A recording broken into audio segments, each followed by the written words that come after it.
Good morning again, everybody, and welcome to our first plenary session. You'll find the plenary sessions each day at 8:30. It's just today, it's in the second half of the morning because of the welcome ceremony this morning, which I think you'll agree was fantastic and a great way to start our Congress. I'm going to introduce the chair for this session, who is a good colleague, advocate for public health, and the CEO of the Victorian Health Promotion Foundation, which was the first health promotion foundation in the world. Gerald Rector is a leader in health promotion and provides a great deal of leadership in a whole range of areas. She's an advisor to the World Health Organization, chair of the International Network of Health Promotion Foundations, and has ministerial appointments that take up every moment that she has available. Her full bio is on the app, but I'll just point out her awesomeness, as she just said about somebody else. She's on various state and national boards and committees, and as I said, many ministerial appointments. But what you might not know is that she has a background in dance and established the Stompen Youth Dance Company some years ago. She has a Masters of Business Leadership from RMIT University and is a graduate of the Australian Institute of Company Directors. She's been through leadership programs and won the Victorian Telstra Businesswoman of the Year Award in Victoria last year. And then she was named, if that wasn't enough, the Australian Financial Review and Westpac 100 Women of Influence in their public policy category for 2016. That's just the kind of influence we need in health promotion and public health. So please welcome Gerald as the chair of this session.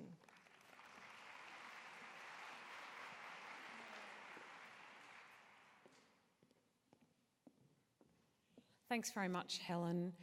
Good morning, everyone. It's fantastic to be here. I first of all would like to take this opportunity to acknowledge the traditional custodians of the land on which we meet, the Wurundjeri people of the Kulin Nation, pay my respects to elders past, present, future, and to any Aboriginal and Torres Strait Islander people and First Peoples who may be here today. It's such a thrill to be the chair of this first plenary session, Voices and Visions for this landmark conference.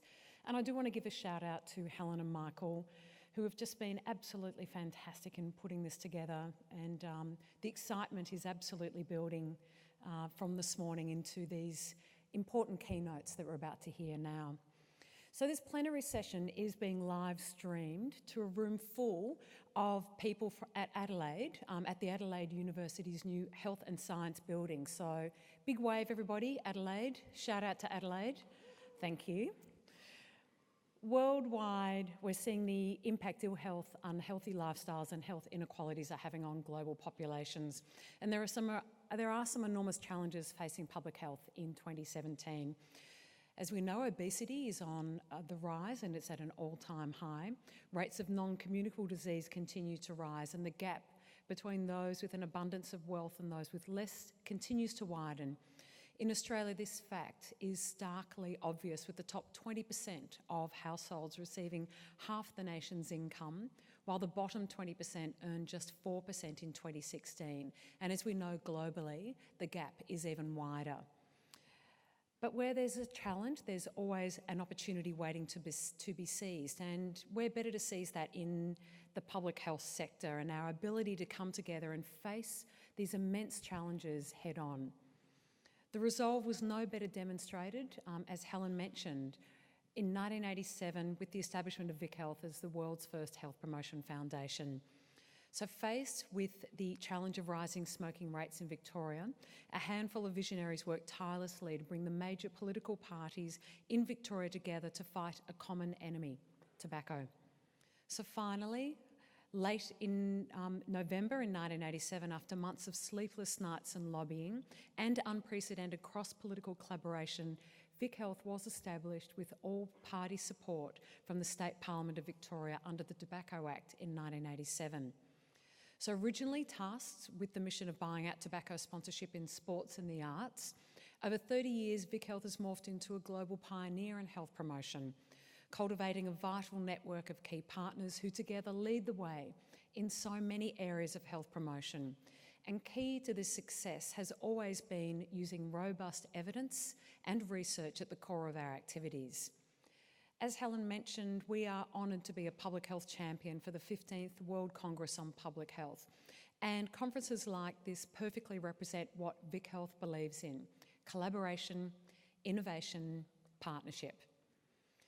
Over the next 5 days, each of us has a chance to open our minds and absorb so many of the great ideas that are happening around the world, and indeed create new ways of thinking that could be a catalyst for huge health gains back in your local communities, and as Minister Foley talked about, globally as well.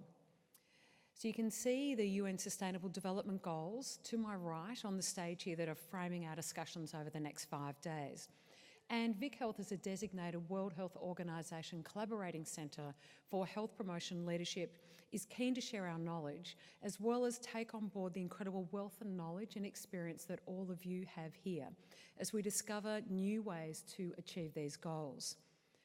So as we continue to build and strengthen our health promotion evidence base, I'm thrilled today to announce the Vic Health Sustainable Development Goals Partnership Grant Round.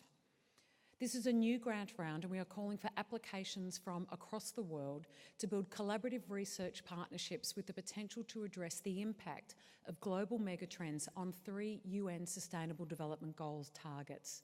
And these are: by 2030, reducing by 1/3 premature mortality from non-communicable diseases through prevention and treatment, and promote mental health and well-being; adopting and strengthening sound policies and enforceable legislation for the promotion of gender equality and the empowerment of all women and girls at all levels; by 2030, enhancing inclusive and sustainable urbanisation and capacity for participatory, integrated and sustainable human settlement planning and management in all countries. We're going to provide funding of up to $500,000 for 5 projects addressing these global health challenges. So for more information, go to our website, vichealth.vic.gov.au, and check out the funding button. It will be up there now for you. So I encourage you all to find out more. It's a great opportunity for ongoing and impactful global collaboration to improve health and well-being of populations on a global scale.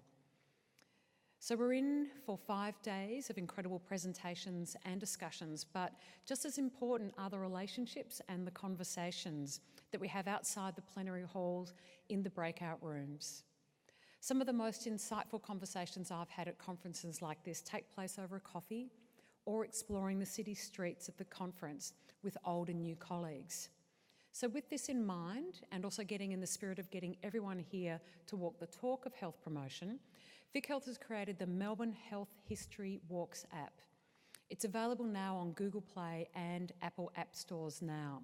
So it's free to download, and it includes 4 walking tours exploring Melbourne's unique heritage, while also showcasing some of the important health promotion and public health initiatives, including some of our own. I encourage you all to visit your preferred app store, download it, and explore this beautiful city of Melbourne. And again, the app is called the Melbourne Health History Walks app. But before we all go off and explore the sights of Melbourne, we have some world-class presentations here this morning to enjoy. Over the next few hours, we'll be treated to some of the most compelling ideas and insights from 4 of the world's leading voices in public health. It's now my absolute pleasure to introduce the first speaker for the morning, Professor Martin McKee, Professor of European Public Health at the London School of Hygiene and Tropical Medicine. Martin created the European Centre on Health of Societies in Transition, a WHO collaborating centre comprising a team of researchers working primarily on health and health policy in Central and Eastern Europe and the former Soviet Union. He is also a research director of the European Observatory on Health Systems and Policies, a partnership of universities, national and regional governments and international agencies, and the past president of the European Public Health Association. Martin is here to present public health in the era of populist politics. So without further ado, please join me in welcoming Professor McKee.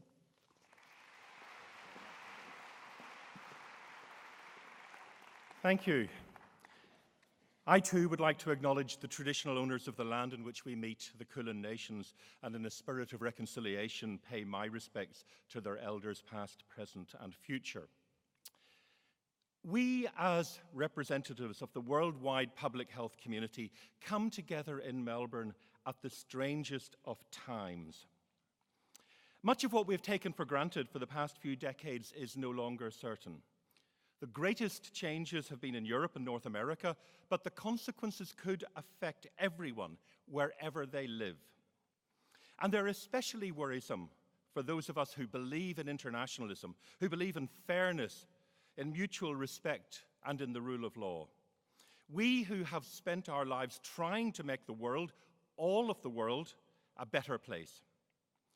Now, as I give this talk, I know that some of you will think that I am being too political. Certainly, I am holding politicians to account. Shortly, Ilona Kickbush will explain the importance of tackling the political determinants of health. But I will simply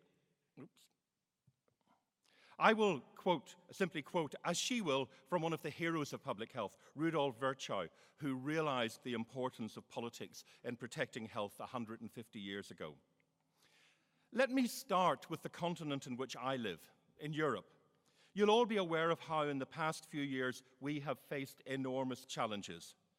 Driven from their homes by war and the effects of climate change, millions of people have fled Syria and Iraq. The vast majority have been taken in by neighboring countries, but a small portion have fled to the West. Their reception has been mixed. In some countries, most notably Germany, people and politicians have welcomed them. And once again, Germany has given us a new word, Willkommenkultur, or welcome culture, that like Zeitgeist or Schadenfreude has a meaning that transcends its translation into other languages. Others, such as Viktor Orban in Hungary, have erected barbed wire fences, forgetting how an earlier generation of Hungarians were welcomed in Western Europe in 1956 after the Soviet invasion. And of course, as you know, many of you in this audience know, Western Europe is not alone in subjecting migrants to human rights abuses. Well, of course, here in Australia, the abuses are largely offshore, and if the government had its way, would also be largely out of sight. In many countries, we have seen the rise of nationalist populist movements, and they share one thing, a hatred of the other, of migrants, of those whose skin is a different color or who worship in a different way. And of course, in Europe, we have seen this before with tragic consequences. And while some politicians play down these links, others draw explicitly on them, adopting symbols that bear more than a superficial resemblance to the swastika, the defining image of the Nazis. As someone who lives in the United Kingdom, I have a particular interest in the events of the past year. One evening in May, I listened with horror as the results of the referendum on membership of the EU came in. For months, the British people had been bombarded with a tirade of blatant lies by those who wanted to take us out of the European Union. They promised the earth a brave new world in which everything would be better. David Cameron never knew what he was up against. He was up against the money of the secretive hedge fund managers, the power of the press owned by a handful of oligarchs based abroad, including one very prominent Australian, far from the reach of the British tax authorities. Those who had campaigned for Brexit seemed as surprised at the result as everyone else. They had a decision, but they lacked a plan to make it happen. And 10 months on, the new government has absolutely no clue how to take it forward. Meanwhile, European workers, on which we depend in the National Health Service and universities, in construction, are leaving, encouraged by a government that explicitly treats them as bargaining chips in its negotiations with other member states, and by a steep rise in racist attacks. And then, of course, came November. How could it possibly be that Donald Trump could have persuaded so many people that he was fit to be president of the USA? Here was someone who showed a complete contempt for the Constitution and its institutions, whose view of truth was whatever he thought at the time, whoever he had spoke to last, whose views of women were simply unprintable, and who got most of his information from selected television channels. But why does this matter for public health? Well, it matters because the actions of governments led by such people create the conditions for health. In some cases, these are demonstrably health policies, such as the organization of the health system, or measures to prevent disease, or road safety or tobacco control.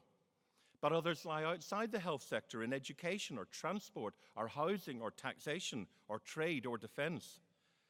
And even when the primary aim of a policy is not to promote health, we, as the public health community, should at least insist that it does not damage health.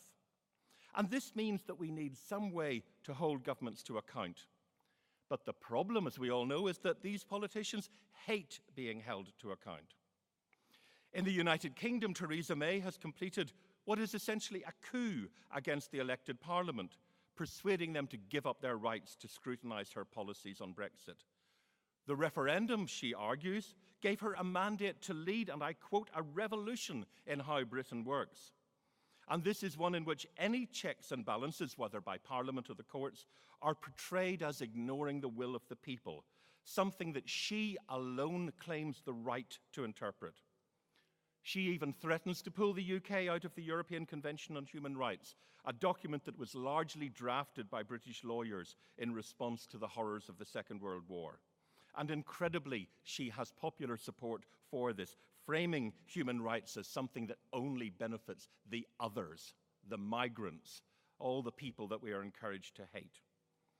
In Turkey, President Erdogan is seeking approval for a new constitution that would give him unprecedented powers, rendering the Turkish parliament to become what is essentially a rubber stamp.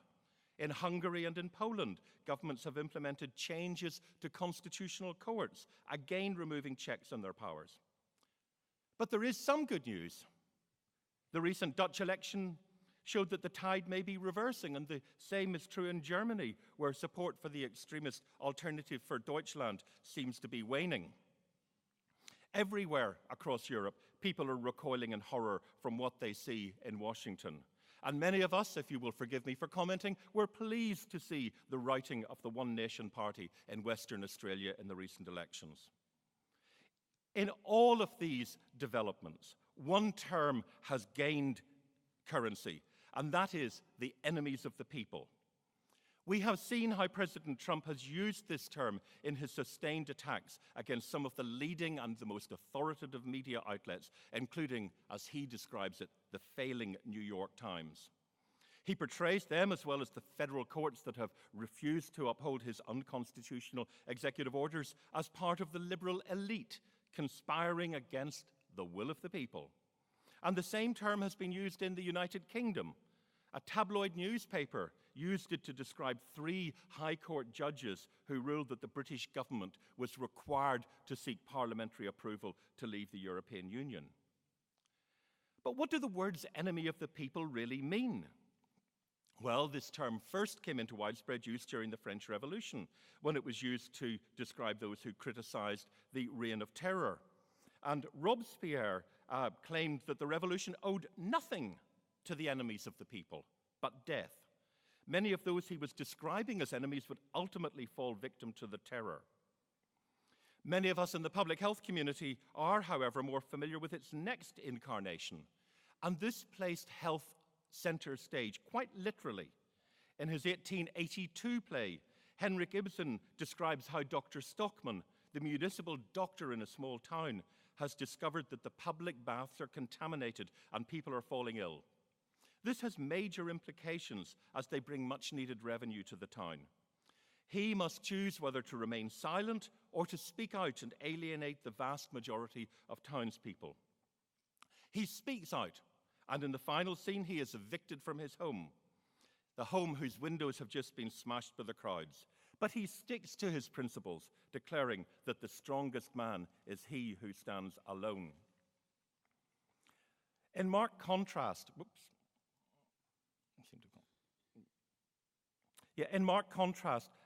Lenin reverted to the French revolutionary usage. He justified a 1917 decree dissolving a constitutional political party because it was deemed to be full of enemies of the people. And these were people to be arrested and brought in front of a revolutionary court.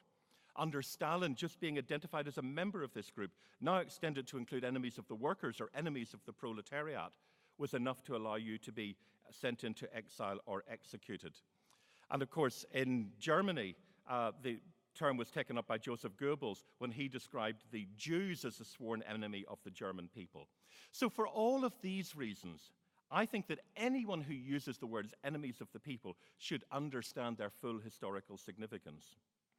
And when we look at it in this context, maybe those of us who seek to protect and promote health using evidence-based policies should see the label as enemy of the people as one that we should actually aspire to.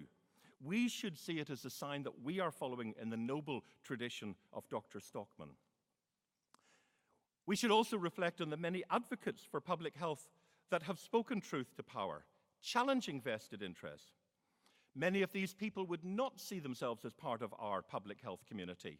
Take, for example, Rachel Carson, who in her book Silent Spring drew international attention to the threat from pesticide residues.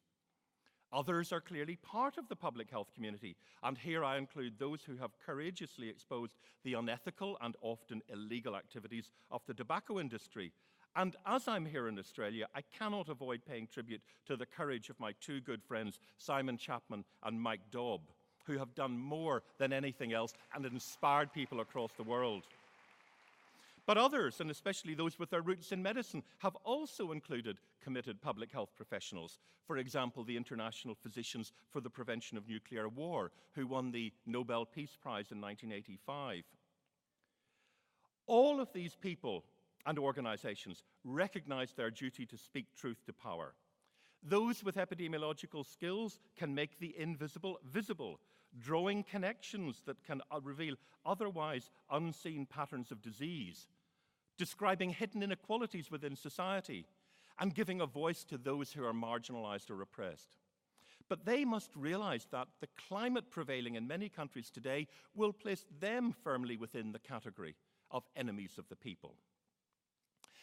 So what should public health do at a time when populist politicians are in the ascendant in many countries, and when those politicians reject scientific evidence and seek to replace it with fake news? How do we respond to those who sow divisions in society, employing the long-established tactic of divide and rule? These are not hypothetical questions. The new American Secretary for the Environment has questioned whether global warming is really man-made. President Trump has floated the now totally discredited suggestion that vaccines cause autism. In a recent Lancet paper, we scored Donald Trump's policies, at least to the extent we could, given how incoherent many of them were. And we scored them as being green, posing no risk to health, through amber to red. But as you can see, no matter how hard we looked, we couldn't find any that were green. Well, the first thing we can do is that we in the public health community can provide insights into how populist politicians have become so powerful. There's increasing evidence that this process is being encouraged by widening inequalities in society, with some groups feeling left behind in a world that they increasingly struggle to recognize. An analysis for The Economist, not normally a journal that looks to public health, noted that one of the strongest predictors of a shift in voting behavior towards Trump was a composite measure of poor health. And maybe if mainstream politicians had paid more attention to those of us writing on inequalities in health, we would not now be in such a worrying situation. The second thing we can do is use the skills that we have acquired in areas like modeling and natural experiments and health impact assessment to highlight the consequences of policies promoted by these politicians. And many of their policies will damage their strongest supporters, but those who will suffer do not yet know it. So, for example, politicians supporting Brexit look forward to the opportunity to tear up the red tape, passing over the inconvenient detail that this will remove the employment and safety rights of their strongest supporters. And here, the imaginative use of graphics, infographics, can be very powerful. A recent Los Angeles Times picture showed how those who would lose most from the repeal of the Affordable Care Act were in counties that had voted predominantly for Donald Trump. The third thing we can do is support the institutions on which government, and especially health policy, depends. The outrageous attempt by the British government to block Parliament from debating Brexit is a good example. But we need to remember that independent courts have consistently safeguarded public health in the face of powerful vested interests. And we must also speak out to support those institutions who are collecting and analysing the data on which our epidemiology depends, especially when politicians use the excuse of financial pressures to reduce data collection.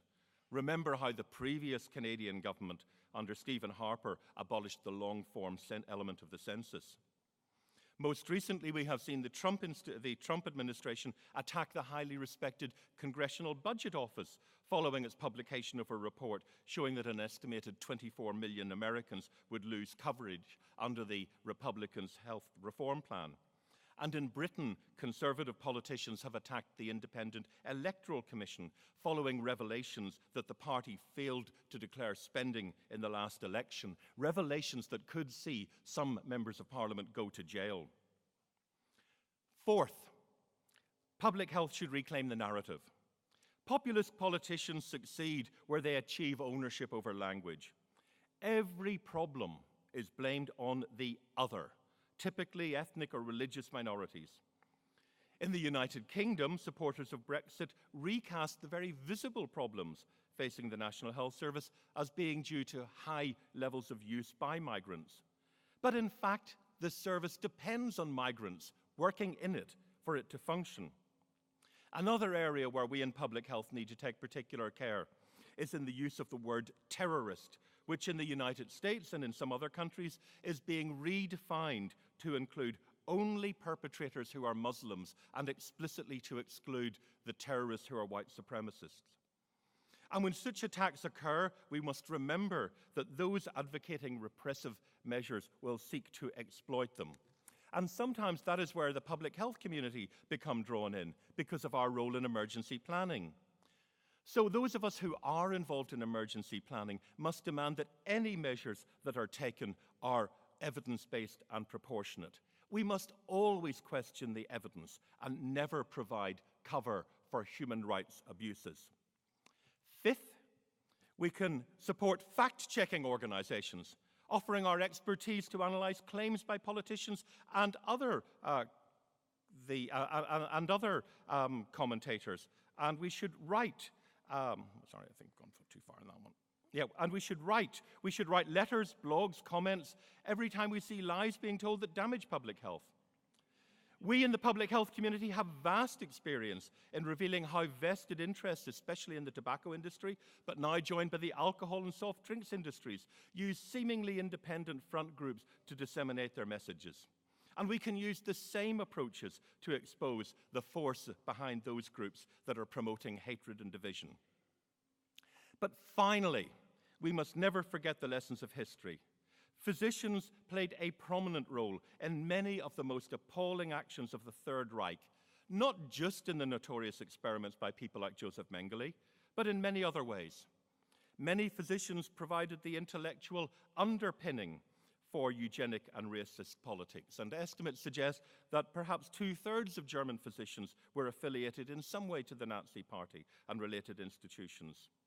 Arthur Goethe, the Reich Interior Minister's public health director, described, and I quote, "the supreme duty of the nation state to grant life and livelihood only to the healthy and the hereditarily sound portion of the people." In occupied Poland, the Nazi governor sought to prevent transmission of tuberculosis by executing infected Poles. And it wasn't only in Nazi Germany. Public health professionals facilitated programs to sterilize those with learning difficulties in many other countries, even including Scandinavia. And history, from which we can learn so much, is also a reminder of the danger of complacency. So many examples throughout history have been dismissed as alarmism. Take, for example, this quotation from the New York Times in 1924, which concluded that after his release from prison, Adolf Hitler was, quote, no longer to be feared, and it was expected that he would return to Austria and retire to private life. We are living in dangerous times. The challenges to public health are changing, and this is something that we in Europe have recognized in the Vienna Declaration. The Vienna Declaration is something which seeks to renew the ideas in the Ottawa Charter, but for a new century, and looking in particular at the distribution of power within society. As you can see, it has been signed by all of the major health organizations in Europe. So there is hope. And there is hope in particular by looking at history, because we in public health know that we have been in circumstances like this before, in dark and dangerous times. But the difference now is that we can learn from that, and this time we need to make sure that we are on the right side. Thank you very much.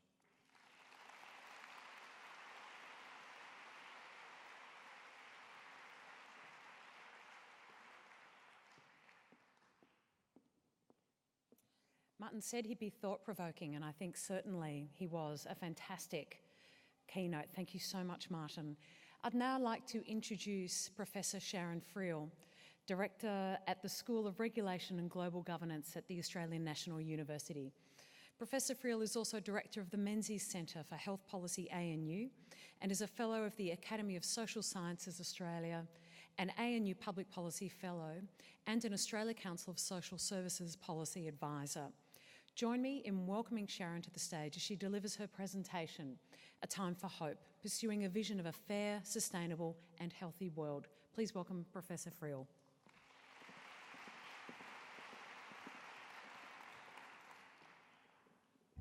Thank you. I hate following Martin. How on earth do you follow Martin? But thank you. So let me begin by acknowledging the traditional owners on whose land we meet, the Wurundjeri people, and pay my respect to their elders past and present. For visitors to Australia, you may not know that the Aboriginal and Torres Strait Islanders people experience some of the worst health outcomes in Australia. The Wurundjeri people here in Melbourne can expect to die about a decade earlier than non-Indigenous Australians.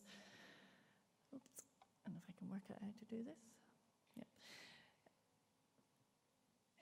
Indigenous people suffer from infectious diseases like rheumatic heart disease, which is more or less non-existent in non-Indigenous Australians. And the death rates from NCDs such as cardiovascular disease shown here, whilst it's improved, remain much higher than they should be. Indigenous Australians are far more likely to be imprisoned, unemployed, and have inadequate housing, but they have one of the strongest cultures in the world and a very strong attachment to land. And the inequities in health is a consequence of structural violence, including racism, emanating from processes of colonisation by European settlement. I come from one of those European countries. This is a photo from the East End of Glasgow, near where I grew up. This is my connection to place. And we can look at this picture in many different ways. We can see the tenements and wastelands of social deprivation where these young boys could expect to die before the age of 54. You can imagine a deep sense of injustice and poverty of expectation. And all of that is true. But having grown up in such a community where there were also high levels of community cohesion and resilience, organised political action for human rights and social justice, and proper public investment in human and social capital, I also see hope. A flourishing and rewarding life ahead for these young people. Things can and do change, but it requires political struggle, courageous leadership, and progressive public policy, to me, all key elements of governance for health equity. So let me take you on a journey through despair to an alternative vision, which I hope you might agree with, and through to hope. But I hope that over 2,000 of us in this room leave the conference knowing that we can, and frankly must, change the status quo. That we can shift the dominant ideology of economic growth as the end goal to one where it is the means to an end, and that we challenge the ways of behaving among the powerful elite such that communities across the world are able to live with dignity, good health, and in balance with nature. We are indeed at a desperate and pivotal juncture in recorded human history. So let me speak to 3 facts which describe the status quo. First, the fundamentals. The global natural environment affects how societies prosper through its provisioning of life-sustaining resources. If we don't have a functioning Earth system, we have social disruption, and we certainly don't have human health. The planetary boundary framework shown here clearly demonstrates the risks from human activities on the Earth system. 4 of the Earth system features, including climate change, exceed the levels above which we are no longer in a safe operating space for global social development. We are already there. And so as the temperature of the planet rises, there is and will be increased and more severe floods, droughts, storms, and heat waves. These disruptions to life-supporting environmental systems will bring heightened risks to human societies and to health. They will affect everyone, but it will have the greatest and generally the earliest impact on the poorest and most disadvantaged nations and populations. The second point of despair is the scale of social inequity between and within countries. And sadly, I could illustrate this in so many different ways, but let me highlight just a few.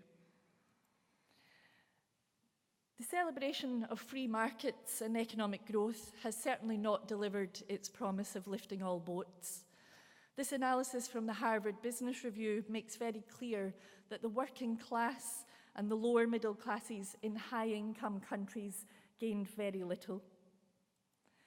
Wealth and power is concentrated in the hands of a few, as shown by these figures from the recent Oxfam report. It's true that the markets have been driving inequities experienced by people the world over, but governments have also been perpetrators of harm, complicit in doing nothing or very little to redress these market failures.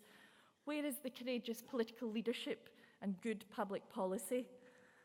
The lack of it has resulted in the tolerance of increasingly unaffordable homes, illustrated here, the enablement of a precarious job market, and systematically underfunded education. We are also living in times of great social disruption through persecution, conflict, and human rights violations. These are not times where difference and diversity is celebrated. These are times which rehearse politics of race and misogyny. According to the IOM, by the end of 2015, 65 million people were forcibly displaced worldwide. These journeys have led to the death or disappearance of almost 6,000 people. What's missing in these figures are the additional 19 million people newly displaced by natural human-made disasters in 2015. The destruction of the environment by humans, the systemic structural stratifiers of society, and the inequities in living conditions are contributors to the egregious inequities in health that persist today. They affect people's material resources, their psychosocial well-being, their behavioural choices, and their sense of connectedness in society. Consequently, we have a society where the chances of living a long, healthy life is unequally distributed. We still have the ridiculous situation where men born in countries in Africa can expect to die 32 years earlier than men born in a country like Switzerland, and it's actually worse for women. We continue to be plagued by malnutrition. Billions of people are dying from undernutrition, and at the same time, almost 2 billion people consume too many empty calories. Despair has a very significant consequence, as illustrated by these Australian data. Hopelessness, the realisation of a lack of opportunity and support, racism and bigotry, and the build-up of economic misfortune can bleed into other segments of people's lives, like marriage and mental health. This drives people to alcoholism, drug abuse, and sometimes suicide. So that's an illustration of some aspects of despair. So the confluence of social environmental degradation, social inequities and civil unrest, and the continuing inequities in health outcomes shines a light on some of the fundamental ruptures in society and poses questions of justice, equity, and human rights. We must surely be concerned, even outraged, by this sorry state of affairs, but outrage, whilst necessary, is insufficient to make change happen. Institutions and people fail in life not for a lack of ability or courage per se, but because we've never organised our energies around a goal. So let us imagine a goal, a society that we want. Imagine a time when we have macroeconomic policies designed to improve the lot of everyone. Economic growth becomes the means to an end rather than the end itself, where there is fair taxation on business and on the use of natural resources, a basic income for the poorest and socially disadvantaged populations, conditions of life, education, employment, housing, healthcare, disability care, aged care that actually support, nurture and enable everyone to flourish, regardless of their postcode, sex, ability or colour. There is intolerance of racism and bigotry, inclusive societies that welcome difference. Actually, just a slightly kinder world would be quite nice. And all done with the lightest of environmental touches. Pursuit of such a vision, though, of a fairer, more sustainable and healthier world requires changing the status quo. It requires taking on issues of power and of redressing the inequities in money and resources and in daily living conditions. But I'm hopeful. It's not straightforward, given that some people and institutions benefit, of course, from the status quo, but the current shifting political sands provides an opportunity to harness the global despair and desire and hope for a different society. The question, of course, is how to achieve that sort of vision that I've described, what can or should be done, and how to make it happen. These are political and societal choices. They are regulation and governance challenges, with action taking place in many rooms, at many levels, using many different approaches. So let me now discuss some of the reasons why I think it is possible to be hopeful for the pursuit of a collective vision of healthy, sustainable and equitable societies. I'm not actually hoping for a second that you can read this diagram, it's just an illustration. But there is more evidence than ever before about human societies as complex adaptive systems. Such systems are dynamic, self-organising, display messiness, novelty, and importantly, learning. We exist with other interdependent systems, such as the ecosystem. Complex adaptive systems are driven by multiple interactions between their components and are governed by feedback. Environmental, social, and health injustices are the emergent properties of complex adaptive systems and will change only when systems change. What the evidence around complexity tells us is that the status quo is not static, i.e., it changes. It doesn't have to be like this. Some might say we've had a shock to the global social system with Trump and Brexit, and that the Earth system has actually reached a tipping point. Now the systems are working to recalibrate, and hence we have a very important window of opportunity to shape what that looks like. And if we don't do it, it could be a real disaster. Complexity also doesn't mean paralysis. It can help us see the many pathways to a shared vision or goal, and in thinking in systems can help us see the opportunities for policy coherence to pursuit of a collective vision. We have plenty of evidence concerning what needs to change in the system to create a fairer, more sustainable and healthier world, and some of them are indicated in this slide. There is evidence describing what can be done to redress the structural drivers that cause and reinforce social inequities. And there's even more evidence on the types of policies that can help mitigate the harmful effects. So the question of how to make change happen. Pursuit of such a vision different to the status quo means systems which embed principles and processes based on fairness, sustainability and health. Rawls talks about institutions such as things like parliaments, the markets, systems of property, policies, functioning in a fair and just way. He also describes primary goods such as income and education as being intrinsically important for a fair society. Many of the things that we in public health refer to as the structural determinants. However, the passive aspect of people's agency in Rawls's theory has been quite strongly contested, and the work by people like Amartya Sen extends that idea to talk about people's capabilities, freedoms to engage in political deliberation and planning over our life. And again, something that we do in spades, I think, in public health, and we call it empowerment. So there are many regulatory tools that are related to structure and agency, some of them listed here, which can be used to create systems of hope. Some involve what is referred to as hard power, things like laws and rules, which structure global and local norms.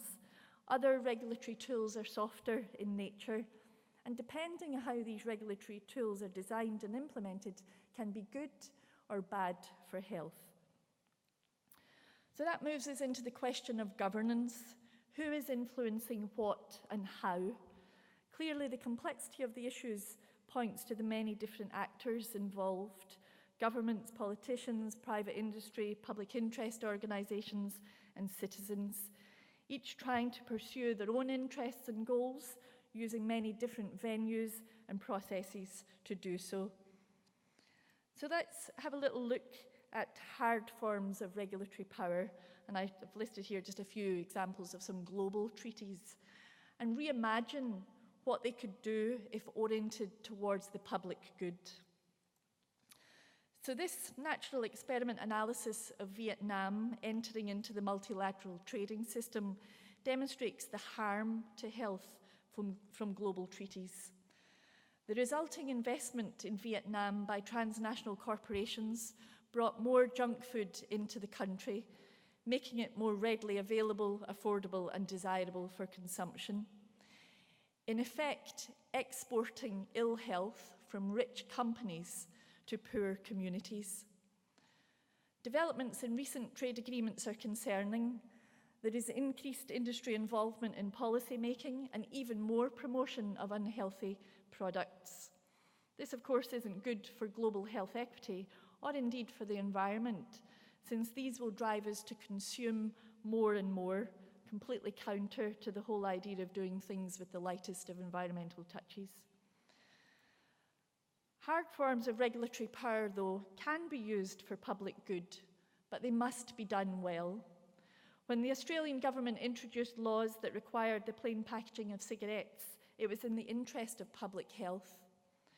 Philip Morris and other tobacco companies challenged this measure in the Australian High Court. After losing the case, Philip Morris lodged a dispute to be determined at international arbitration using an investment treaty between Australia and Hong Kong. Philip Morris lost and public health won.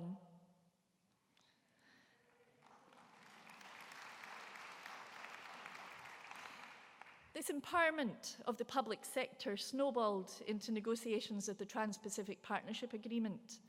The tobacco carve-out in the text of the final agreement is by no means perfect at all, but it reflects the potential for protections that could be extended to other areas of public health, including things like alcohol and junk food. Reimagining the purpose of trade and investment treaties to be one of public good could make them powerful instruments of health equity and also environmental sustainability. So I've spoken about the use of hard forms of regulation for positive change, but generally these are designed in ways that give more power to the already powerful, the private investors and the big economies. Addressing this power imbalance involves fostering a process of political empowerment whereby people, organisations and nations gain control over the decisions that affect them and their shared vision. So here I want to talk about networks and their ability to give franchise to the disenfranchised. When people feel betrayed by institutions and politics and feel that they are not getting their fair share of any economic or social gain, they may turn against the political system.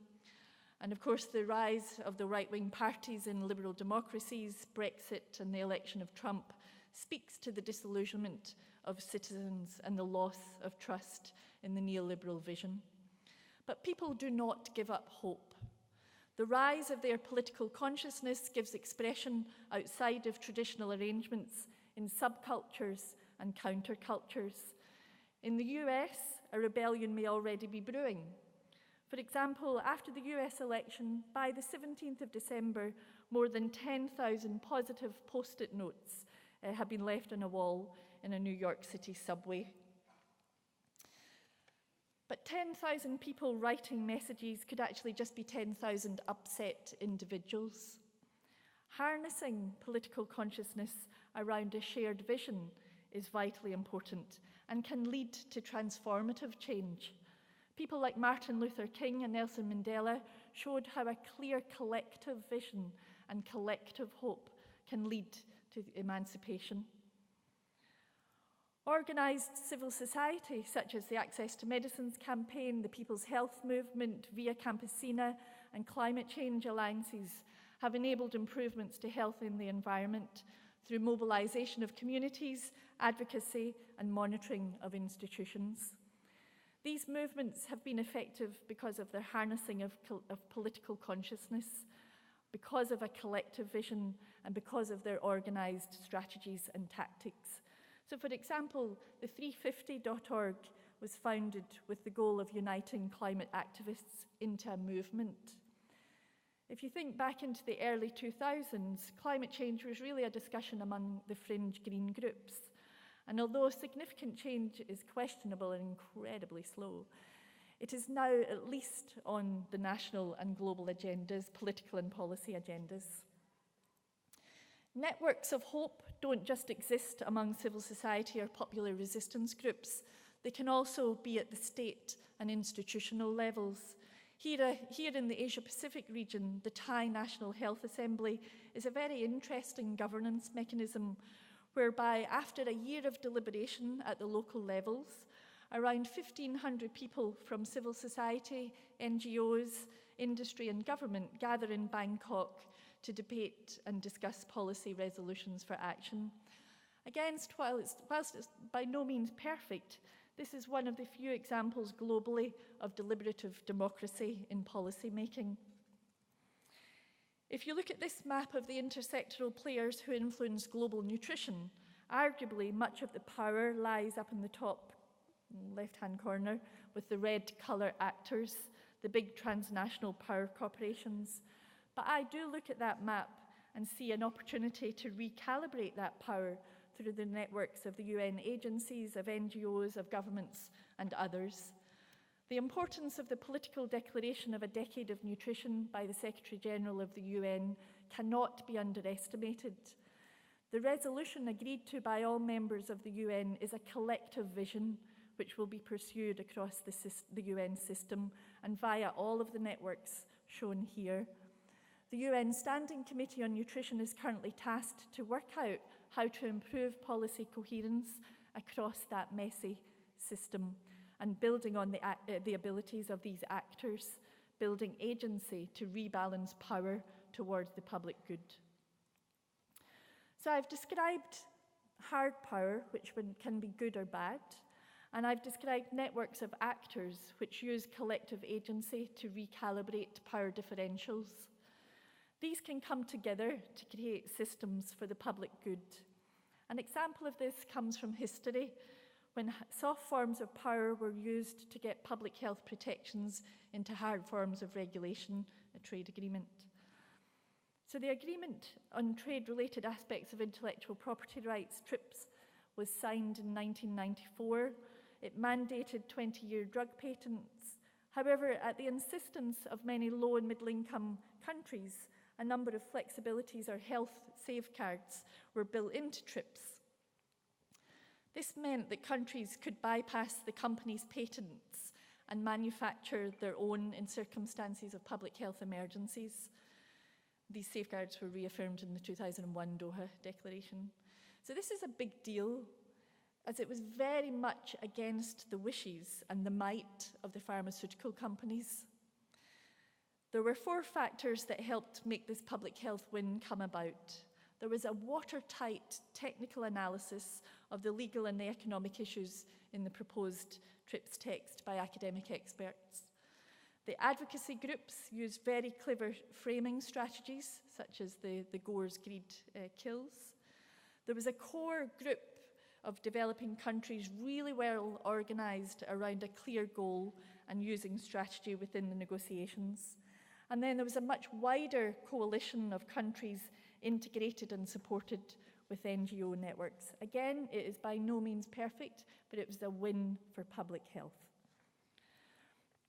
So to finish, each of us in this room, we're model mongers and we're chaotic innovators, mobilising and working in different ways and in different venues towards a shared vision of fair and just systems in often what feels like organised chaos. Researchers in this room provide some of the best evidence in the world, which may be ignored or buried by some, but it is not ignored by others, and it is certainly not ignored all of the time. Effective inquiry is essential. Monitoring the impact of actions is vital and helps hold institutions to account. Evidence is power. People in this room work within government. They work with hard forms of regulatory powers and make fundamental, incremental change to systems and processes. None of it is sexy, but it's very essential for health, equity, and sustainability.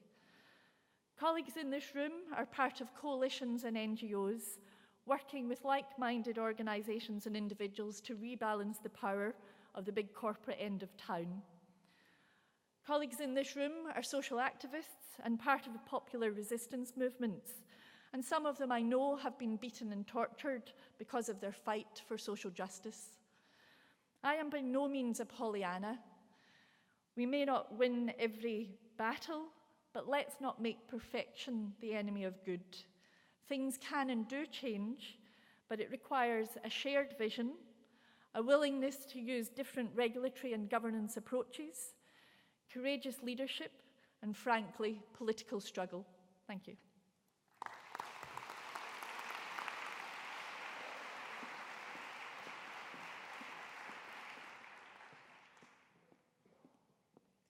Thanks very much, Sharon, for sharing your experience and the global perspectives in public health, and also reminding us that evidence is power. We're halfway there, everybody, so maybe you might like just to take one moment to stand up and just stretch your legs. Stretch your arms up, turn to your left, turn to your right, big stretches out to the side. In the good way that public health does, living the values.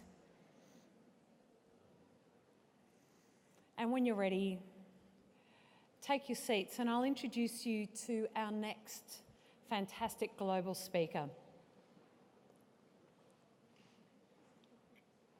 So it's my pleasure to introduce the 2015 Fulbright Indigenous Professional Scholar and the 2015 NAIDOC Scholar of the Year, Michelle Deschong. In 2001, Michelle was awarded ACT Aboriginal Person of the Year, and in 2013 was named in the Australian Financial Review Westpac 100 Women of Influence Awards. Michelle currently holds a number of roles in the not-for-profit sector, so please join me in welcoming Michelle as she presents Good Governance and Best Practice. Welcome, Michelle.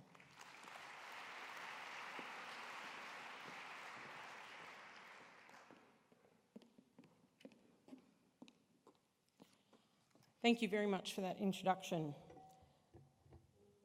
How many of you have ever had to sit there and follow some remarkable speakers and wonder how you can get a glass of water without anybody noticing? So if you'll just digress with me for a minute.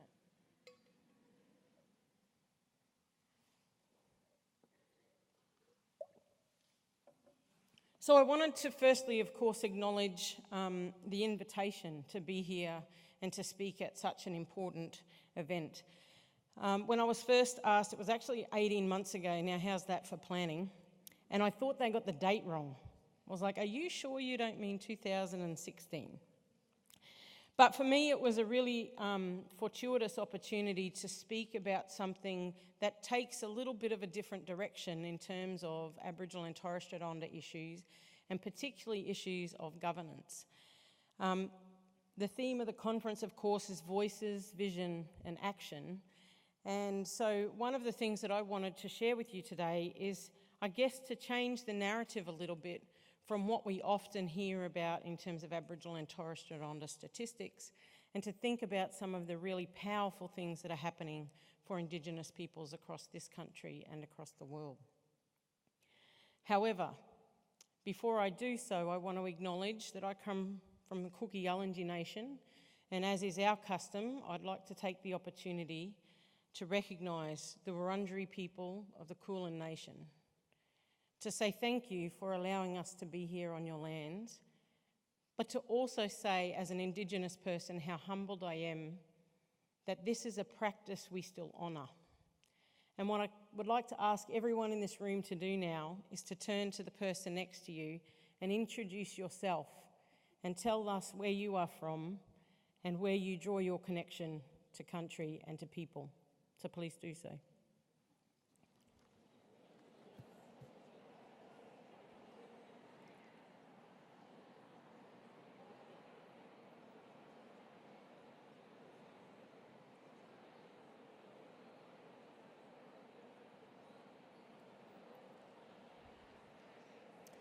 So now we might be able to stop looking at each other as strangers and to understand that we're part of a much bigger family. As an Aboriginal woman, I want to also acknowledge the brothers and sisters in the room, those that have come from many different nations, either across the seas or even within our own land. Sometimes what we do is we often forget the meaning of place and of position. And so in thinking about that,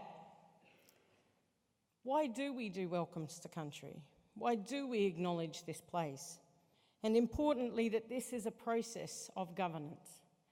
If we think about it, Aboriginal and Torres Strait Islander people have been practicing governance for over 40,000 years. It's not a new concept. In fact, it is the only way that any of our societies can continue to exist and to operate. So if we use the westernised definition of governance, it's the art of steering societies and organisations. And so I want to take a different approach to some of the conversations, as I mentioned, about Aboriginal and Torres Strait Islander people. Because there's no doubt at the World Congress on Public Health, you will hear many times over the statistics that surround Aboriginal and Torres Strait Islander people. Most of those statistics will be framed in the deficit. They will be about disadvantage. They will be about disparities. They will be about challenges that face our communities. So one of the things I want to do is say that we also should celebrate the successes of Indigenous peoples, of their survivals and their ability to continue to transform and adapt over generations. So I was invited here as a result of my Fulbright scholarship, which I completed in 2016, and I visited the University of Arizona. My project was to have a look at the roles of Indigenous women, First Nations women, Native women in governance and in steering their communities and best practice. Now, underpinning all of this is, of course, the foundation of the United Nations Declaration on the Rights of Indigenous Peoples. That we are not suggesting in any way Indigenous peoples are asking for greater rights, but what we are saying is through this declaration, we'll put an Indigenous lens on those human rights that exist for us as Indigenous peoples, but more importantly, how that manifests in our own principles of self-determination and good governance.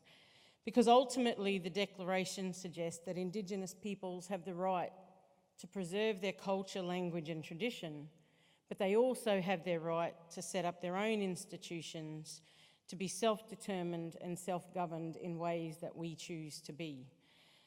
So my Fulbright gave me the opportunity to have a look at how many nations address this particular issue. And even as I stand here on this stage and look at the SDGs, the reality is I think only one or two of them have specific Indigenous targets, yet every single one of them applies to the lives of Indigenous peoples. So in thinking about these often westernised ideas of governance, I want to, change the construct of that to say that governance is not just about compliance. Governance is not just about finances and getting the reports done. But governance is so much more than that. And particularly as we think about that in the constructs of our Indigenous societies, we share many things across our nations. And I'm speaking particularly about Canada, Australia, New Zealand, and the US, or the so-called Kansas countries. If we look at a rights-based approach, we have very similar yet very different issues in terms of our social, legal, political, and economic situation. 3 out of 4 of the countries have some sort of treaty, individual, collective, or national. Of course, guess which one does not? Indigenous jurisdictions over land and water activities are prevalent in many of those other nations. In the US it's high, in Canada it's medium, in New Zealand it's low, and in Australia it's virtually non-existent. Recognition of tribal groups and political entities, 3 out of 4 recognise these rights, and Indigenous peoples have self-determination and sovereignty in many ways. Guess which one does not? Compared with other states, Australia has largely imposed structures of self-governance. So even when you look at a definition of what is self-determination, it is one that's often defined for us by the government of the day. So in regards to this backdrop, I want to introduce you to some of the work that I'm currently doing with the Australian Indigenous Governance Institute, and more importantly, to talk about the way in which our nations are beginning to shape themselves. And you may ask about how this relates to public health. Well, hopefully I'll be able to make that link for you as we go through these slides. So fortuitously, and maybe not by accident, when I returned from my Fulbright scholarship, I was appointed as the CEO of the Australian Indigenous Governance Institute. This institute is taking a lead role in building a different conversation in Australia, a different discourse around Indigenous governance and what that can look like for our people.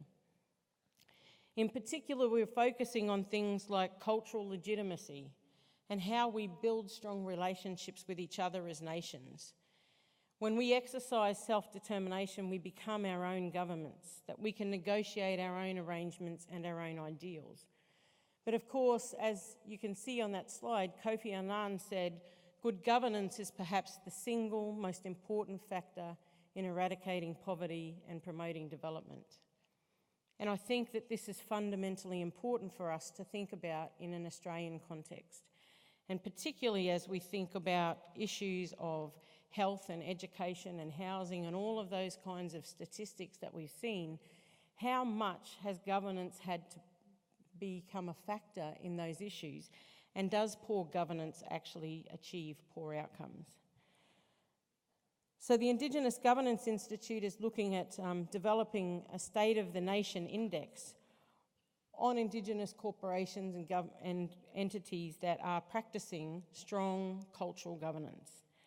They're looking at Indigenous-led and based research, as well as thinking about the ways in which we can build capacity for cultural governance in our people. So in some ways, just as I said before, this is not something new, but in a lot of ways we are reclaiming our practice of governance in a cultural model. The terminology that's often used when we talk about Indigenous governance, and certainly some of the international work, is this of nation building. Now, we have Aboriginal and Torres Strait Islander people. We also have Kooris and Murris and Gooris and Nungas. But more importantly, we drive our identity from our tribal nations. Kuki-Yalanji Nation, as I mentioned in my introduction. So we're asking ourselves some different questions about our identity and what that means for our people and our community. We certainly have dispersed populations, but that does not take away from our identity with our nation, our clan, and our community. So in shaping some of this work, we are asking Indigenous peoples of those different nations, who are we? Who do we want to be? And what kind of future do we want to set for ourselves? In a post-colonial society, obviously, much of what we do is driven by government responsibility. But we're challenging the ideas that government should not be the only way that we determine a future for ourselves. So there's wide-ranging evidence and consultation that obviously identifies the need for cultural governance models. And one of the things that came out of the American experience is this conversation around cultural match. We have imposed provisions of compliance in our societies, but what we have to do is be able to move beyond those imposed compliance models.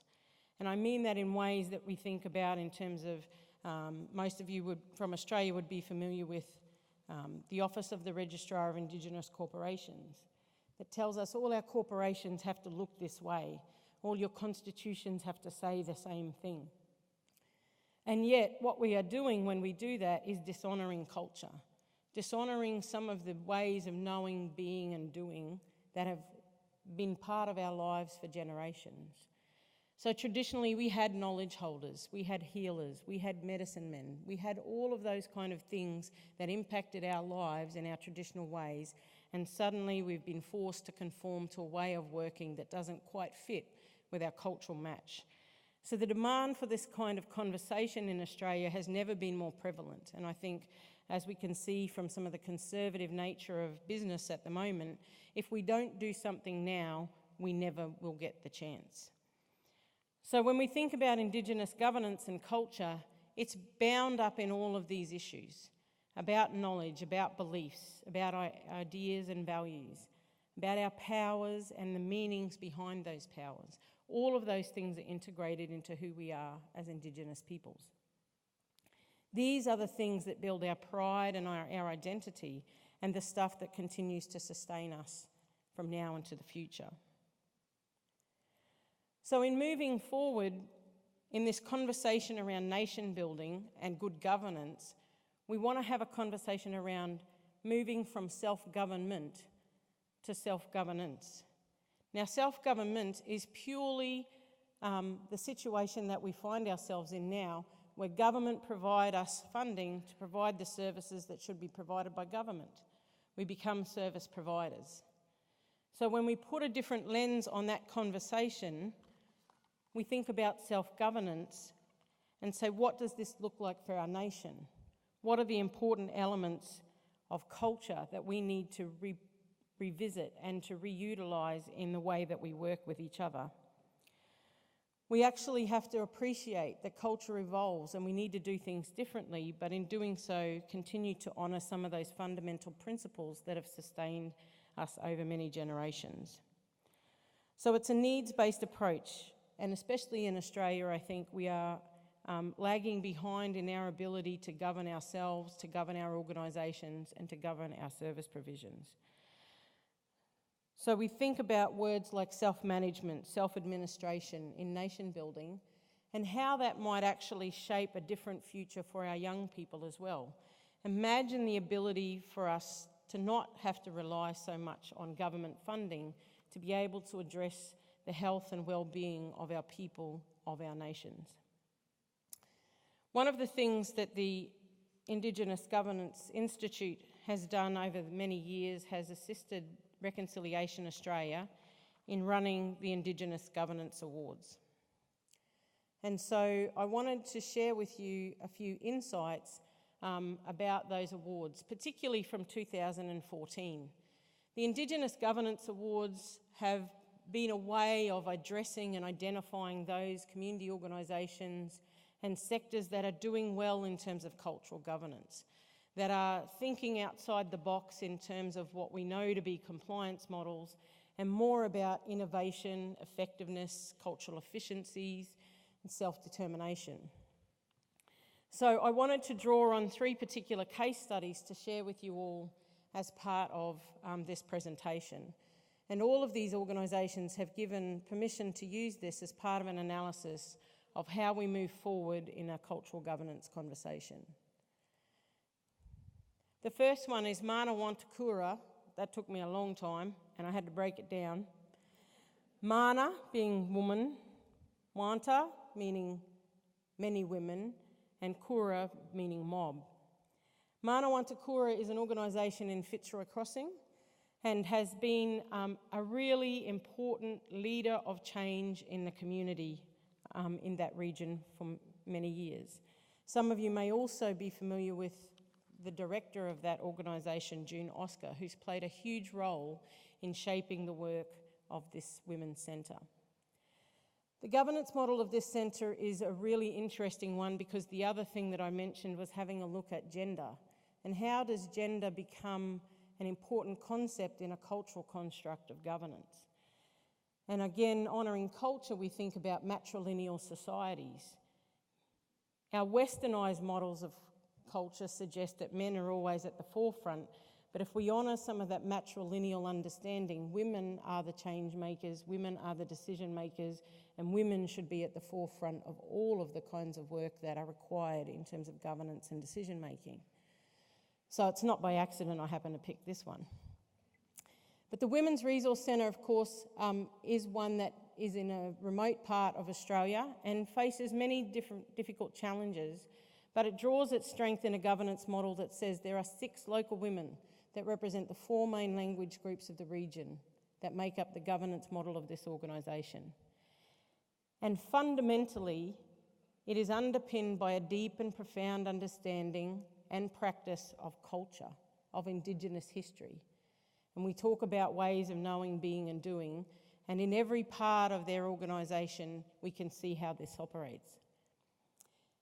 The organisation holds biannual bush meetings hosted by one of the language groups on country, and this in itself honours the fact that this is not just about the people who access the centre or the couple of members, but it's about the holistic approach to community, to our survival and our kinship structures across our locations and our nations. The other thing that it suggests is that there's a great deal of adaptability, that culture, just like everything else, evolves and changes. And while this organisation was set up to service one particular issue, has now become quite a holistic service in being able to adapt to what the needs of the community are. It's led to substantial growth, and it also is now a leader in the field of change and research and policy development. But more importantly, it's easy to see that the success of their governance structure has been led by fantastic leadership of Indigenous women who have always suggested that it's community first, it's nations first, it's the preservation of language and community. And if I can just read you one of the comments from a previous chair. I feel very privileged to be a part of Mana Wantakura again. A few years ago I sat on the board for 2 terms. I've always felt inspired by women coming together, talking about their concerns and worries, and then planning and doing to make things better for the people of the valley. Here's a picture. So Mana Wantakura were not only finalists in 2014, but also 2015. And I really love this photo because the women were so humbled by being a part of this finalist in 2016, and yet also didn't necessarily recognise all of the wonderful contributions that they had made. But you know, that they recognise the journey to recovery and self-determination is only successful when it's incorporated in every element of your society and your organisation. And that Indigenous knowledge has become the centre of all of our ways of knowing and being and doing. The second, of course, is the Institute of Urban Indigenous Health. And I put this up because often, again, when we talk about Indigenous issues, we think about remote and rural Australia, and yet so many of these issues are just as important, if not more profound, in some of our urban regions. So the Institute of Urban Indigenous Health is based in Brisbane and is based on a very interesting model of mixed board design, skilled and sectorial representation, but importantly is trying to do that balance between being a self-government service delivery organisation to a self-governed one, in terms of saying we need to honour the purpose of the organisation, and that sometimes that means not only Indigenous people should sit on the board, that we should actually think more broadly about having some skilled people with different experience that help to inform our decision making at this level. One of the other things that's often bound up in Indigenous affairs is the reliance on government for funding, and so they've looked at long-term reliance on government funding and said we need to build our own self-sustaining economic channels of income. And so, you know, how do we create income streams that actually look at our own economic independence for the future? They, again, have also had increased capacity and there's been rapid growth. But one of the things that strikes me about the Urban Indigenous Health Institute is one of their particular campaigns, anybody who comes from Queensland may be familiar with, Deadly Choices. Deadly Choices became a bit of a campaign just about making good choices for health and well-being. But then they also brought this suite of shirts out that basically if you go and have your health check, you get the Deadly Choices shirt. Then, of course, as you see down the bottom, those who don't follow rugby league, these are some Indigenous rugby league players from Queensland. But what it does is creates a different conversation in our communities, because when people wear Deadly Choices shirts, everybody asks where they got them, what they're doing, and what are they going to do next. And it is one of those things that people really make an extra effort to kind of behave in a way that the Deadly Choices logo and campaign recommends. And finally, the Waminda South Coast Women's Health and Welfare Organisation also has, interestingly, 7 Aboriginal women from the local community. Now, this is a more urbanised setting, and so those individuals come from a range of different backgrounds and experience with policy development and cultural knowledge. But the link here again is about the cultural camps and the broader concepts of governance and who's involved in our organisations. How do we actually get people to have collective input into our organisations for the betterment of our people? And I think this is one of the things about community control. The solutions lie in the community's voices, and often those voices are silenced. So through good governance and these cultural practices, people are able to define more coherently the need for self-determination and leadership by our own people for our own purposes. So in looking forward, there's a couple of things that the Governance Institute is working on. As you see there, things like innovation and emerging trends. Innovation in both technology, but also different ways and models of governance and development. Being culturally smart and accepting that we no longer work within the box and that it's actually okay for us to reharness and to rebuild as nations and to take control of our own lives in that way. Looking at skills-based governance development and how that might work for our people. Things like e-governance and electronic tools and support services that help people to address some of these ideas of governance, and also elements of gender equality across governance models and how we might build some training and development into that space. But finally, one of the things I wanted to just talk really quickly on, and I'm aware that my time is running out, but what is extremely important, particularly in the space of public health, is this conversation about data. And so what is also emerging within Australia is a bit of a movement that's called the Indigenous Data Sovereignty Movement. And the Indigenous Governance Institute hosted a masterclass last week in Brisbane with a range of international researchers on this particular issue. And I guess the question that we're asking is, we often know about the data that's held by us, by governments, by other institutions and other organisations. But the question we now have to have is, how do we protect that data? How do we protect its integrity? But more importantly, what rights do Indigenous people have to data? What rights do Indigenous people have in order to facilitate data collection and the use of that data for themselves and for their nation? And how can we influence the better collection of data for our people and for purposes defined by us? Many of you would know that national bureaus such as the ABS and others collect data on Indigenous peoples, but basically, again, as I mentioned, they're framed in the deficit. As a leading researcher in Australia suggests, Maggie Walter says, these are what we know as the 5 Ds data. It's framed in the concepts of disparity, deprivation, disadvantage, dysfunction, and difference. And I think one of the things we have to consider in this context is, how do we change the dialogue about that? How do we change the discourse so that this is not the story of Aboriginal and Torres Strait Islander people, that the story actually becomes something quite more profound and quite more positive? So I wanted to just leave you with an example from a gentleman called Ray Lovett, and I understand some of his colleagues will be presenting on some health data later on in the program. But to just take these two particular examples in terms of data.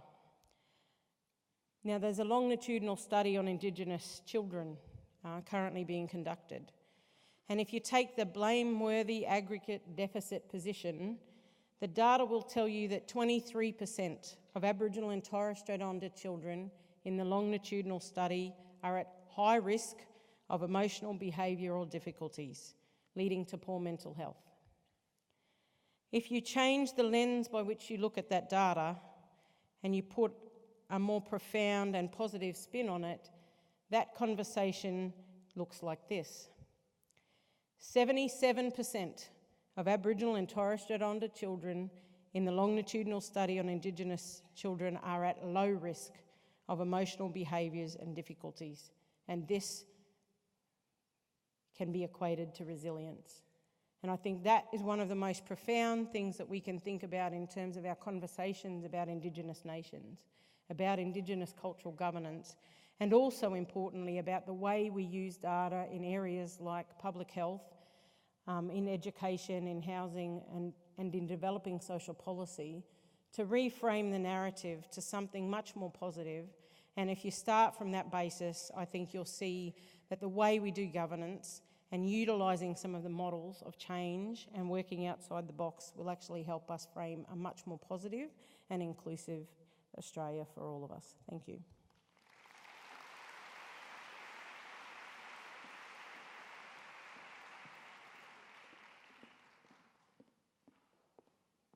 Thanks very much, Michelle.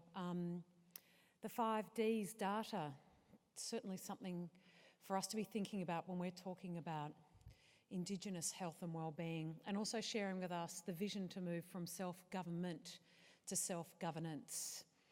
So our final presenter for this wonderful morning session is Dr. Ilona Kickbush, Associate Professor at the Graduate Institute, Geneva. So Dr. Kickbush has been deeply involved in the development of the Health 2020 European Health Policy Framework and was recently awarded the Cross of the Order of Merit of the Federal Republic of Germany in recognition of her invaluable contributions to innovation in governance for global health and global health diplomacy. Dr. Kickbush is incredibly well known to many of us here in Australia, and please join me in welcoming her as she presents on Health is a Political Choice. Welcome, Dr. Kickbush.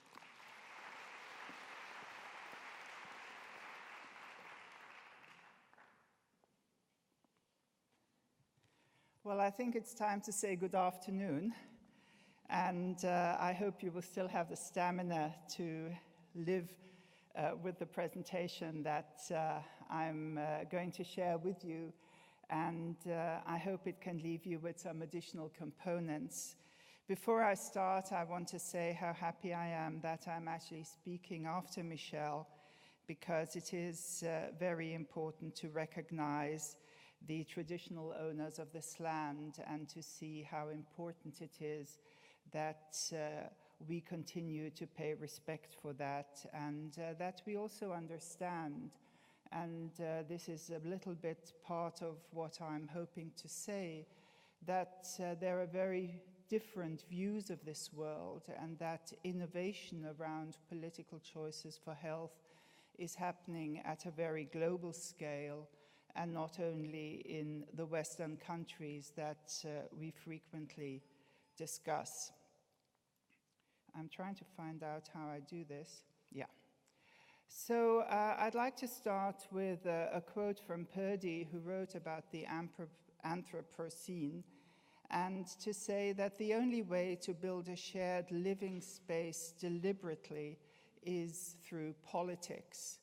So what is politics if we speak about that? The most traditional definition is who gets what, when, and how.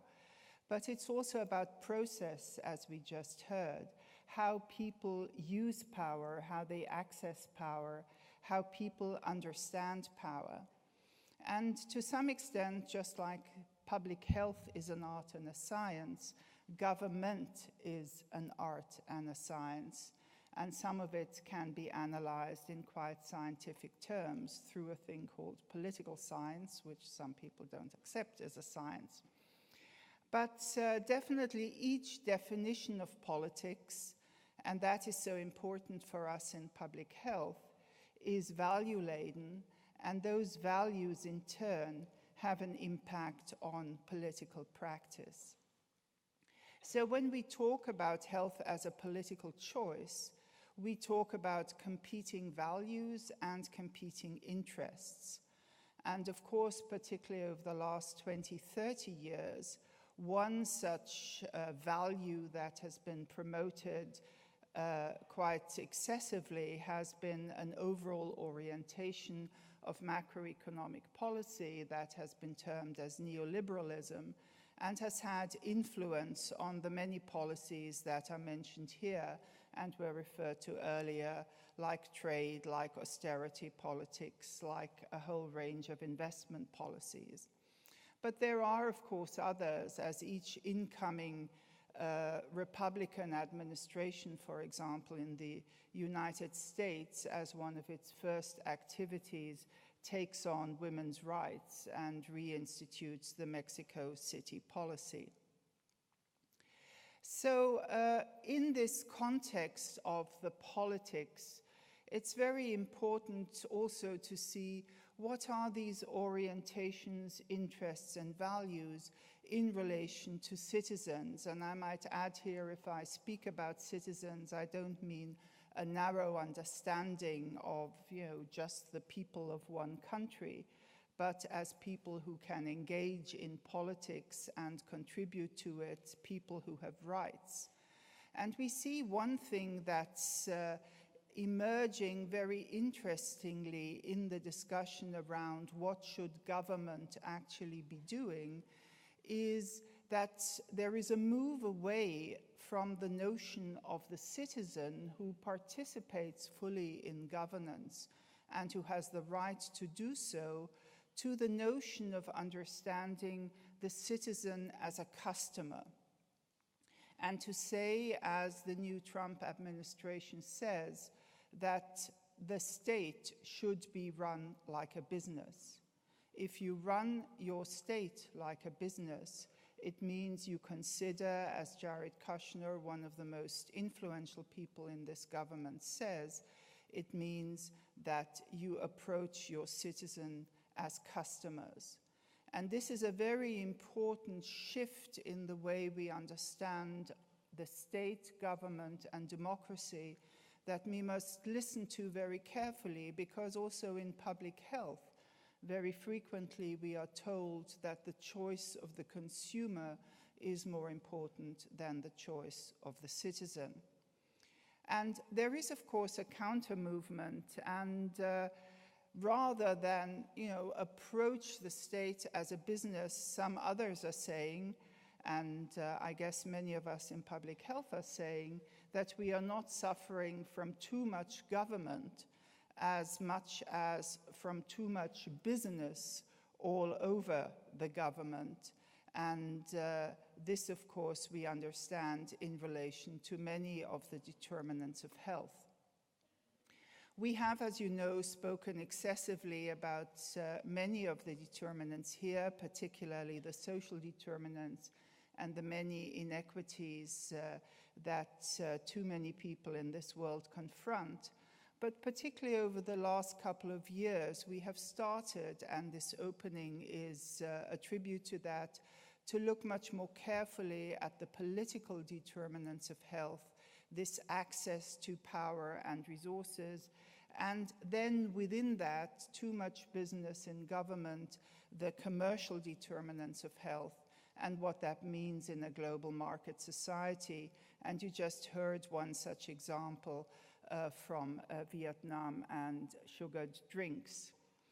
So if we look at the political determinants as the power constellations on the one hand, but also the ideological positions that impact on health, we can start to do a range of analyses of political processes, of the kind of laws that are accepted, the kind of regulations we are looking for, and the way our government is structured. Now, if we say, yes, there are values and politics should be driven by values, we've had two very important developments in 2015. On the one hand, the global values set by the Sustainable Development Goals, and the fact that particularly in Goal 16, these values underline the importance of institutions, the importance of social justice, and the importance of the rule of law.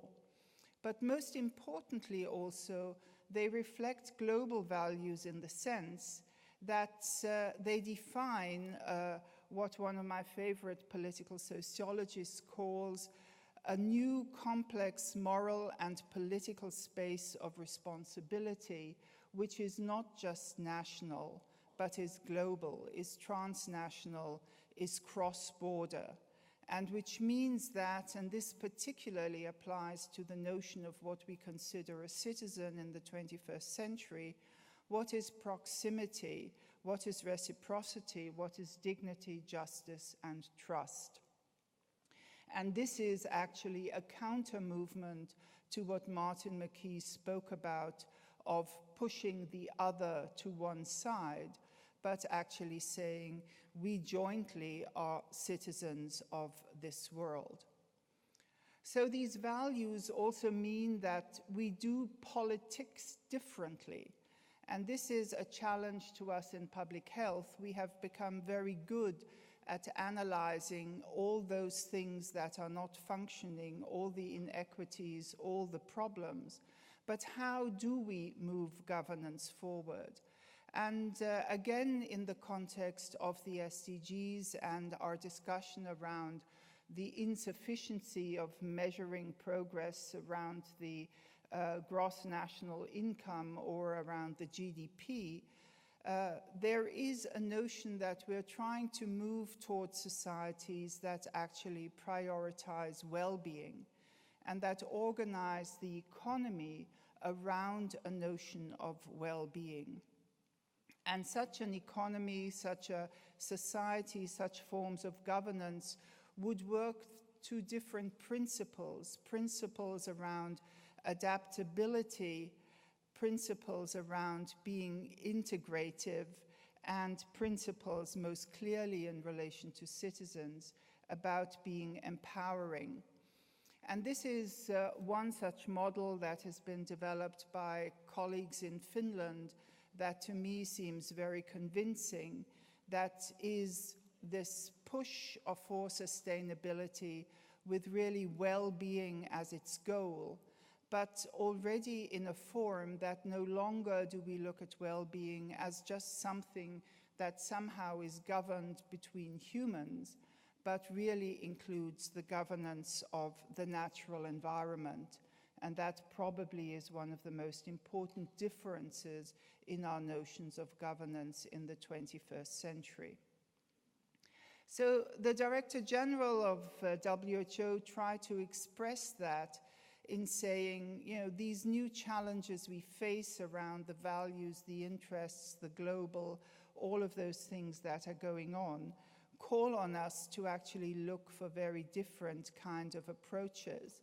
And many of us in this room have been part of a movement, at least since the 1980s, that have tried to continuously analyze and make proposals how to address the new challenges. And actually in 1986, we initially called it the new public health. Most recently, we were able to have this discussion in Shanghai at the 9th Global Conference on Health Promotion, which tried to link all our thinking of the last 30 years on health promotion with the Sustainable Development Goals. And it will come of no surprise to many of you that very much in the focus was the notion of good governance. How do we take forward new types of politics of health? How do we understand the political economy of health, fiscal policy, and many others? How do we respond to the new type of urbanization and focus on the important role of cities? What are the new dimensions of empowerment of citizens through health literacy and social mobilization? So in relation to the Sustainable Development Goals, what is our challenge now as public health pioneers is to continuously look at transformative policy making. How do we do it? And there are a number of examples that I do want to share with you that we should be using. First of all, again, 2015, we had the Sustainable Development Goals, but we also had a new model of global governance in the Paris Climate Change Agreement of 2015, which gave quite a new voice to the developing world, the global south, the emerging economies, in a way that no global agreement has done before. And for us in public health, it is absolutely critical that agreement is a public health agreement. It is not something just for the environmentalists, because today, as we know, the health of people can no longer be seen as separate from the health of the planet. And that must be a basis for all our understanding in global health. Power, of course, then fits into politics, and I love this cartoon which said, and then there was a change of government and climate change just went away. And so you can tell stories and narratives in very different ways. But here you can see a difference that also relates to the way the climate agreement was negotiated. You have the 13th five-year plan in China, which agrees to tighten air pollution targets. And look at that quote, to decouple the emissions of key pollutants from economic growth and urbanization. And look at the title of the executive order that was just issued by President Trump, which says, promoting energy independence and economic growth.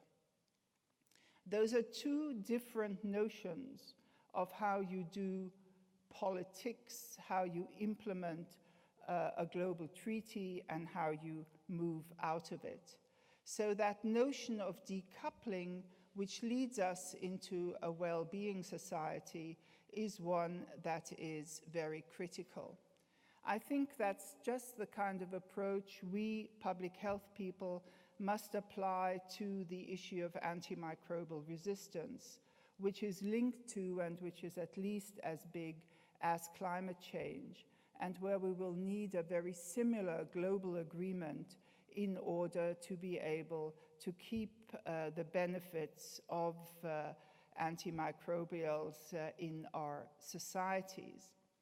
Now here we can see in terms of the role of politics that it moves from bottom up and top down and sideways, obviously, but it has been very intriguing how antimicrobial resistance has really moved to the center of discussions of heads of state, for example, in the G20 summits, where both the China summit and now the upcoming G20 summit in Germany are taking on antimicrobial resistance as a global threat that heads of state need to deal with. That is politics, and we must ensure that our concerns in health and global health are with the heads of government. Our key concern, as we've heard from Sharon in particular, are these new landscapes of inequality. But even as we look at them, we have to say, what is the shape, what is the character of these inequalities? Fascinatingly enough, they partly relate to the fact that in the last 20 years, the world has actually lifted 1 billion people out of extreme poverty. But as those societies have developed, inequalities of a new type have emerged, and we can see that the majority of poor people actually live in wealthy countries and in emerging economies. And that is the politics again, the politics of how we organize our societies and in what way health and social protection relates to inequalities. Here you have one of these graphs, but I was really intrigued about this graph in relation to Brexit and some of the issues that Martin raised, because you can see that most of the world's most equal countries are in the EU, and the first one in the EU then on the left is Denmark, following Iceland and Norway. But interestingly enough, of all these EU countries, the United Kingdom is out there on the right-hand side, more unequal than many of the other EU countries. And that might explain some of the things around the conflicts of Brexit, and that there are quite different debates in different societies throughout Europe. But here the how comes in again, and a new term that is gaining traction in the political debate is what is called experimental governance.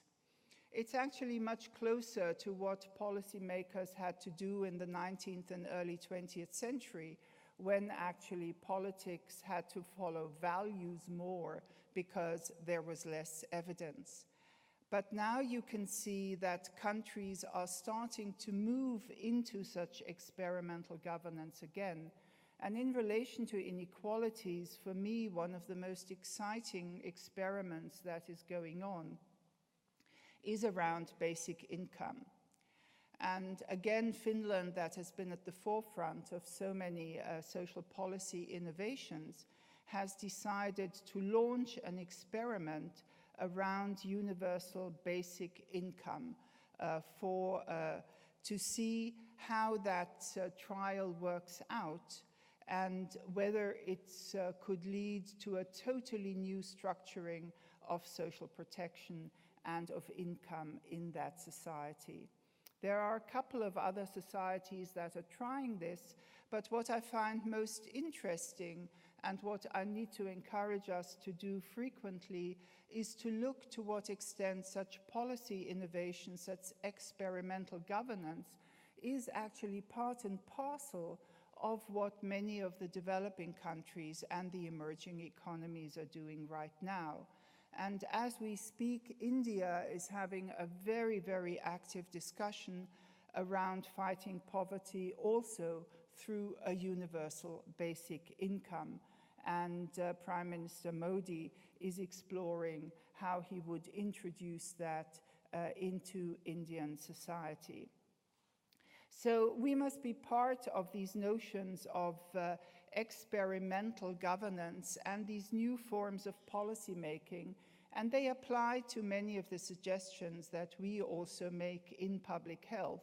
The sugar tax clearly is a new form of policy making and is experimental governance.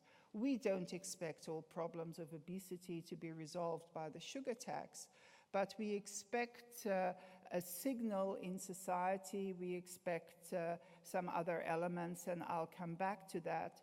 But you can see here how the Prime Minister's office in Finland has argued, think through problems, think about them, consider solutions, test a few of them, and then implement the best. And actually, if you go to many of the governance developments, as I said, in developing countries, you can see that that's what they have to do because there are no models. So therefore, this new form of policy making, that's also called co-design or co-creation of policy, that involves stakeholders and citizens, which is actually also at the essence of the Sustainable Development Goals, is critical. And it's critical because we can no longer, as you've heard from the previous speakers, deal with single issues. We have the combined impacts of so many things happening at the same time that we will just have to jump into the water and swim and argue very carefully, because no longer can health be the only argument in such a complicated set of problems. How we contribute to the benefit of well-being overall, and how jointly with others we can create co-benefits for citizens between various areas of policy. We also need a clearer focus around the levels of political action. I love the title of a book, which is actually also used here, If Mayors Ruled the World, which is sort of implying that in an urbanized world, many mayors would perhaps govern better. And if one sees the Brexit discussion and then on the other hand hears the mayor of London, or if one hears Mr. Trump, and in comparison one hears the mayor of New York, one has very different notions of politics and priorities, particularly in relation to equity, diversity, and other such issues. And the Shanghai conference also gave a signal, a symbol here, by accepting a Shanghai consensus on healthy cities, having invited also, with the support of former New York Mayor Bloomberg, 250 mayors from around the world to say, what should we be doing here and now in our cities? So to some extent also for us in public health, going back to that local level will be absolutely critical. Politics and power is not either or. Politics and power is bottom up and top down, and of course depends on political context. And I like this comparison around the sugar tax, where in California, in many communities, it was very much a move from the communities for their children. And you can see the quote here, our community's health matters, let's fight for it. And some of them won. On the other hand, in other societies, it can sometimes be health by decree to a certain extent, as was the case with Mexico's sugar tax, which is delivering data and evidence for all of us why such a tax matters and why it is different. And again, here we have the model, the example of an emerging economy doing this experimental policies, moving ahead in a system that is perhaps less ossified as some of our Western political systems, where it is so difficult to effect change. The sugar tax obviously is that symbolic example, as at one point was tobacco policy, around the commercial determinants of health, determinants that promote consumption at the expense of health.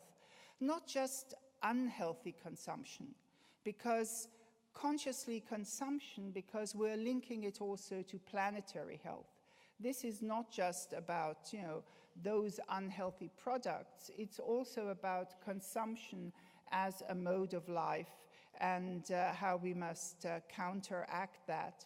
And that's why, in relation to the SDGs, the notion of sustainable production and consumption, in my mind, is actually the most important NCD SDG goal that we must look at. And you have here another understanding of the political, that the most political act we do on a daily basis is choosing what to eat.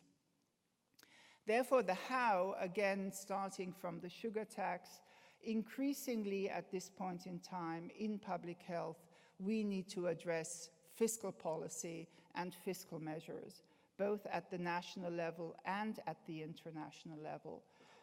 Societies need the money to be able to address health needs, education needs, investments in the environment, and others. And therefore, fiscal policy around corruption, around tax evasion, and similar issues is just as important for health as it is for good governance. And you have here some of those figures that you can look at more carefully then. And let me add, even if we say there should be a dedicated tax around such taxes, let's not simplistically say that money has to go to health. If that money goes to education, it can be just as well spent for health. So we also have to think more broadly in our sustainable development thinking. My last point that I'd like to really highlight is how interesting it is that certain parts of the private sector are also reacting in new ways. Here is the example of a how from a major insurance company that first decided to divest in the tobacco industry and has now decided to divest from high-risk coal funds due to the threat of climate change. And here again, new notions of how to apply economic policies become very important. So we're challenged in terms of the politics and the political choices that we have a good understanding of how public health functions in what some have called the Anthropocene, a new epoch where nature, science, and politics come together in a new way and require new governance and new responsibility. And so we are challenged for global citizenship where I'm not a consumer of my government. I am a proud and involved citizen of my country on the one hand, but on the other hand, I am a global citizen that supports a more equitable world and is open, and I'll end with the word from my language that Martin used, opened in terms of eine Willkommenskultur. Thank you very much.